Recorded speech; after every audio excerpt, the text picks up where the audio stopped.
សល់ស្រមោលអតីតគិតហើយបេងដូងឯកាស្នេហ៍បែកប្រេងឆារងសំពីកំពុងតែស្និទ្ធស្នាលបងខំចិត្តត្រូវតែឃ្លីផ្លូវដើរចុងអ៊ីគេជ្រៀបជ្រែកខ្ញុំហើយស្រឡាញ់គ្នាជាច្រើនឆ្នាំបងខំចាំឡើងខបេះដូងនេះស្គរបាត់ចុងអង្គនិស័យបន្តខំសាងល្អតែចុងក្រោយអូនចោលបងហើយឲ្យឈឺផ្សាហើយរួយស្រឡាញ់បងមិនដេចអូនទៅរៀបការនឹងក្រដឹងច្បាស់ហើយបងគ្មានអ្វីព្រោះចិនគ្រួសារស្រឡាញ់លះបងគ្រប់យ៉ាងមានសំណាងត្រឹមឈ្មោះសងសាអូនរៀបការខ្លាយជាប្រពន្ធគេបងយល់ហើយសង្សារអើយមិនអីឡើយបងប្រឹងកាត់ចិត្តមនុស្សអាទិត្យម្នាក់នេះវាមិនអីទេកុំមកតការទៀមតងខ្លាចគេប្រចាំនឹងមានមេអនុសាសនាអូនក៏ចោលទៅកុំទុកអី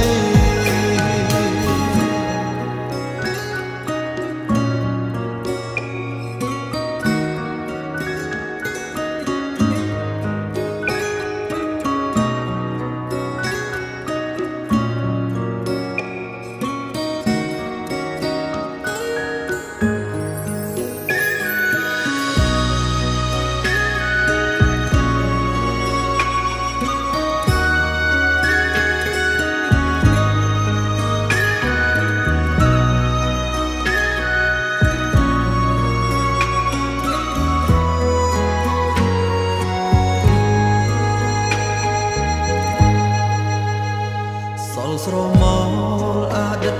គិតហើយបេងដូងឯកាស្នេហ៍បែកប្រេងឆារងសំពីកំពុងតែស្និទ្ធស្នាលបងខំចិត្តត្រូវតែឃ្លីផ្លូវដើរចុងអ៊ីគេជ្រៀបជ្រែកខ្ញុំហើយស្រឡាញ់គ្នាជាច្រើនឆ្នាំបងខំចាំឡើងខបេះដូងនេះស្គរបាត់ចុងអង្គនិស័យបន្តខំសាងល្អតែចុងក្រោយអូនចោលបងហើយឲ្យឈឺផ្សាហើយរួយស្រឡាញ់បងមិនដេចអូនទៅរៀបការនឹងក្រដឹងច្បាស់ហើយបងគ្មានអ្វីព្រោះចិនគ្រួសារស្រឡាញ់លះបងគ្រប់យ៉ាងមានសំណាងត្រឹមឈ្មោះសងសាអូនរៀបការខ្លាយជាប្រពន្ធគេបងយល់ហើយសង្សារអើយមិនអីឡើយបងប្រឹងកាត់ចិត្តមនុស្សអាទិត្យម្នាក់នេះវាមិនអីទេ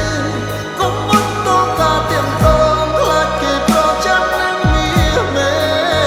អនុសាសនាអូនក៏ចោលទៅកុំទុកអីហើយរួយស្រឡាញ់បងមិនដេចអូនទៅរៀបការនឹងក្រដឹងច្បាស់ហើយបងគ្មានអ្វីព្រោះចិនគ្រួសារស្រឡាញ់លះបងគ្រប់យ៉ាងមានសំណាងត្រឹមឈ្មោះសងសា